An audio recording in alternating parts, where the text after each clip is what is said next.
Hi guys, I thought it would be really fun to have a little manufacturing 101 today. I've seen about people in general just being frustrated about why the quality of clothing has gone down in general, people wanting things to be 100% cotton, silk, everything they're seeing lately is polyester, and I just kind of wanted to talk to you about how clothing gets made.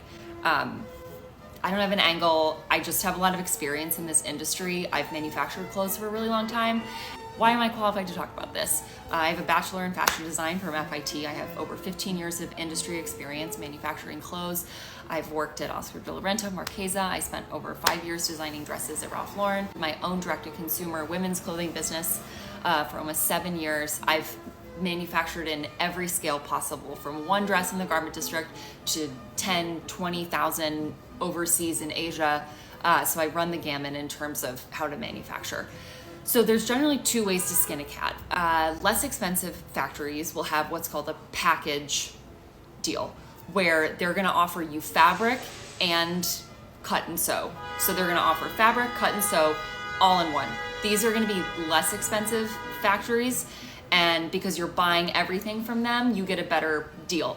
But you can't pick everything. They're gonna have a more limited variety of fabrics, so you're a little bit more constrained, but oftentimes that's going to be a more cost-effective option. Or what happens in the United States, which is what we do, is we buy fabric from all over the world, because I like to buy, the best X from here and the best Y from here. We import it all, we pay tariffs on that, and then we manufacture it in the United States. It's also important to know that women's clothing fabric is not made in the United States. It is not something that is manufactured. Some sort of like medical grade fabric, military fabric, really durable stuff, a small amount of that is made in the United States, and like a little bit of upholstery fabric. But when you think of like really high-end women's fabric, laces, silks, etc., sorry, I have to talk fast, that is not something that is manufactured in the United States.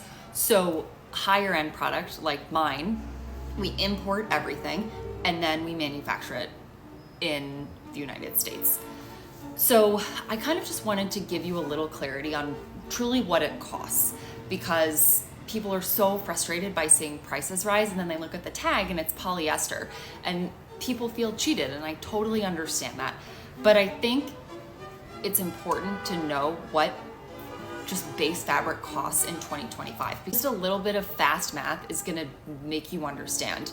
And I cannot speak for other companies. This is not a broad sweeping statement. I'm not speaking for what X company pays or Y. And again, this is just if you're paying for bulk fabric and then you're flying it somewhere to get sewn in a factory, which is the higher end option, which is what my business does. And again, if you're buying more fabric, cost is gonna go down. But every garment generally takes at least a yard of fabric. The most it could take is, 20, 30, 40 yards for a wedding dress. But 100% cotton is at least $10 a yard in 2025. And that's before it comes into the United States. If you're buying more, it's gonna go down a little bit. And then of course it can go up. But if it's $10 a yard and you need around at least 2 yards, that's $20 right there. Are you gonna line it? Gotta pay for the lining. Where does the lining come from? Do you want silk? You want 100% silk. Okay, you don't want polyester. Silk, real 100% nice silk from Italy, because we're talking about quality, that's $30+ a yard. And if you want a long dress, that's 2-3 yards. So that's $90 unlined before you even bring it into the United States. This is just like fast math for you. I'm not going to speak to what the manufacturing costs, but you can imagine that materials cost less than the manufacturing does. This is also just direct to consumer. You don't even have a wholesale margin. So if you're frustrated about why you're not receiving nice material and you want your product to be in a certain price point, truly the base materials are not $2 a yard. Like, you're not getting taken advantage of in 2025. 100% cotton, 100% silk, the really nice base cloths that we think of 100% linen are really expensive all over the world. I mean, even if you buy, thousands and thousands and thousands and thousands, hundreds of thousands of yards of them, they're only going to push their prices down so much.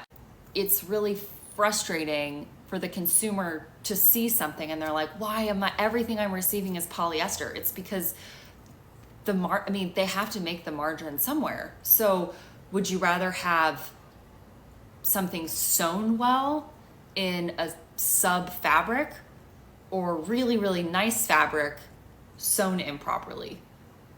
If you have to choose for the price point you want to hit, you are going to choose a blend sewn better.